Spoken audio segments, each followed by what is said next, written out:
Hi, it's T. Carlson here, and today we're continuing our rankings of the albums from the Beatles catalog. Today we arrive at their seventh album, 1966's Revolver, often revered by fans as one of the best in their catalog.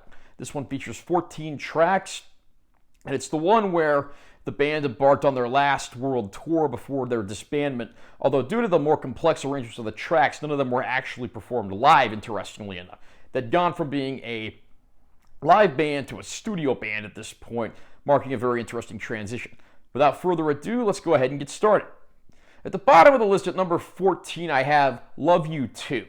This is George Harrison's track. He actually contributed 3 to this record, and he really got into Eastern music at this point, and while I certainly admire his fascination with this, it doesn't always make for the most accessible and pop-friendly Beatles tunes. It is one I don't find myself coming back to too terribly often, and I feel bad putting it in the bottom slot, but there are better songs on the album, and certainly better George Harrison songs.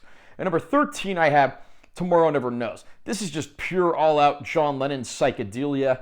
But unfortunately, again, it's one of those songs that really marks the transition of the Beatles to a studio band, creating something that could never really be done justice or performed live. At number 12, I have I'm Only Sleeping, kind of a gloomy and somber song, but a very well done one. I actually quite like this one, despite it being fairly low on my list. At number 11, I have Here, There, and Everywhere. Again, another track that's a little on the slower side, but certainly an excellent one, and again, a little on the underrated side. At number 10, I have For No One. This is another one of the more upbeat pop-type tracks. It's actually done pretty well. Again, I don't think this is going to top anyone's favorite Beatles song list, but it is a good song in its own right. At number 9, I have Got to Get You Into My Life, which sounds like this really upbeat, cheery, poppy song, but the actual subject matter will make you laugh even more. If you don't believe me, go look it up after you're done watching this video. At number 8, I have Dr. Robert. This, of course, being an ode to the Beatles' drug dealer. But you wouldn't know that just based on the way that this song is worded, because they were always masters of their craft, and they could turn any subject, no matter how dark or dour, into an upbeat, fun pop song, this being living proof. At number 7, I have And Your Bird Can Sing. Probably one of the more, upbeat, poppy tunes on the album, but it's a very well done one, and one I don't really think gets talked about enough. At number 6, I have She Said, She Said, and this is one of those songs that, again, I don't think it's one too many people talk about, but it's by no means a bad song, and it's certainly worth listening to. At number 5, I have Good Day Sunshine.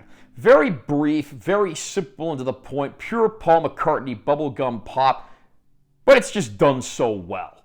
I mean, I don't think it's humanly possible to dislike this song. At number 4, I have Eleanor Rigby. Again, this kind of continues the trend of Paul McCartney just singing along with classical style instrumentation. It's not the first time the Beatles had tried something like this, but it's probably the best example of it, and the song is very well done. In my opinion, despite its fairly short, barely 2-minute length, it is one of my favorite Paul McCartney songs. Number 3, I have I Want to Tell You. Another George Harrison song, but this one is more of a traditional upbeat pop song. And by this point, he'd come into his own as a songwriter, so it actually holds its own against the Lennon-McCartney compositions of the era, and that's no small feat. At number 2, I have Yellow Submarine. Is there anybody on the face of the earth who has not heard this song?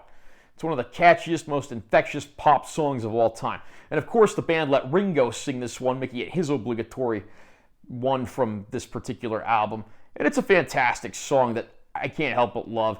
And if you're human, I think you kind of have to love this one. There's just no getting around it.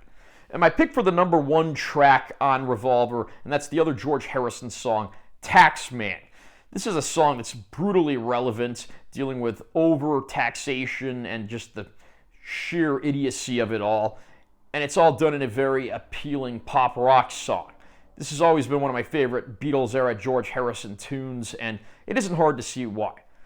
And that about does it for the tracks on Revolver. What's your favorite song on this album? What do you think the best Beatles album is? Comment down below and let me know what you think. Also, remember to subscribe to this channel for more content. I'm always posting new videos. And make sure you give this one a like if you found it helpful. I'm Taylor T. Carlson. I'll see you next time.